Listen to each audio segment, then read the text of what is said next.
Ng Fire Prevention Month at mahigit 100 bahay ang natupok sa Cebu City. Kabi-kabila rin ang sunog sa iba't ibang residential area sa Metro Manila. At mula sa Quezon City, nakatutok live si Mav Gonzalez. Mav.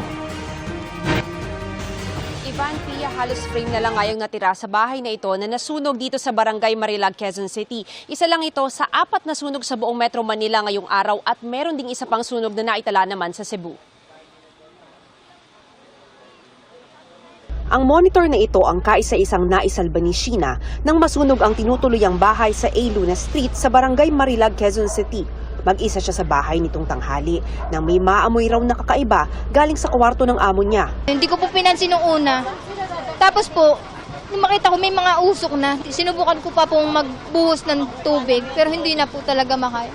Umano na po yung usok at apoy. Masakit na po sa lalamunan.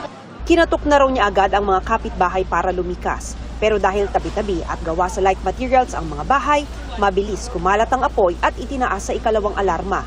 Malakas din ang hangin kanina kaya ang usok binalot na ang halos buong kalsada.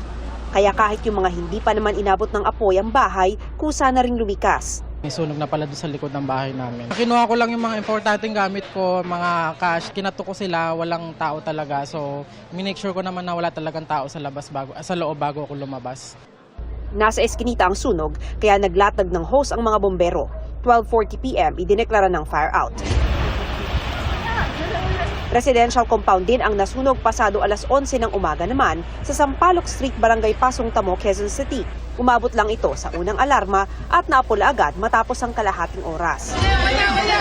Kasabay nito, sumiklab din ang sunog sa isang residential area sa Pasay City pero naapula agad ito matapos lang ang 15 minuto. Sa Pandacan, Maynila, sinubukan pa ng magkapatid na Vic at Eduardo apalahin ng apoy sa kanilang catering business mag-aalas 8 ng umaga kanina. Nagpapahinga raw noon si Eduardo nang marinig ang sigawan ng mga kapitbahay. Bigla ako lumabas. Yung pala may sunog na. Kaya nagtakbuhan na rin kami. Nagdala kami fire extinguisher. Kasi hindi nakakaya. Mabilis, ma'am. Nung makita ko, umuusok na, may umapoy na. Kinuha ko naman ang fire extinguisher namin. Ay sabi sa akin, hindi na kaya. Natak na ako kasi hindi nakakayanin. Yung mga gamit namin, nasa baba. Kaya lang, nabasa lang lahat. Kasi yung mga pagkain namin na naka sa freezer, parang hindi na pwede. Nailabas nila ang mga LPG tank kaya hindi na ito sumabog pa. Bukod sa mga bahay, nasunog din ang salon at mga kainan sa harap. Based po sa mga nakakita, is nag-start daw po ang sunog sa kitchen area ng ground floor. Parang bahay siya ma'am na residential area na naiwan daw po yung nagluluto. Alas 9 ng umaga, idineklarang fire out. Paalala naman ng BFP, Huwag nating iwanan. At the same time, meron tayong mga first aid fire protection equipment kagaya ng mga fire extinguisher para at least lahat naman po ng apoy nagsisimula sa maliit So kung maliit pa lang siya at meron tayo kagad magagamit na pamatay sunog, might as well na mapapatay kagad natin. Hindi na darating sa point na lalaki pa siya. sa Cebu City, nagkasunog din kaninang madaling araw sa sitio Naba, Barangay Mambaling. Mahigit 100 bahay ang natupok.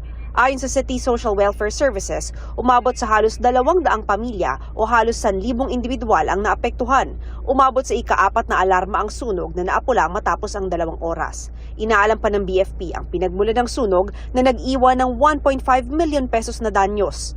Pansamantalang nanunuluyan sa isang gymnasium ang mga nasunugan. As of March 2, mahigit 2,000 sunog ang naitala ng BFP sa buong bansa ngayong taon.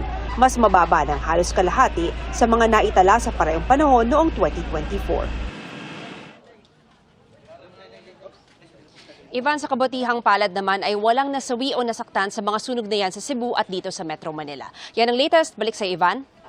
Maraming salamat, Mav Gonzalez.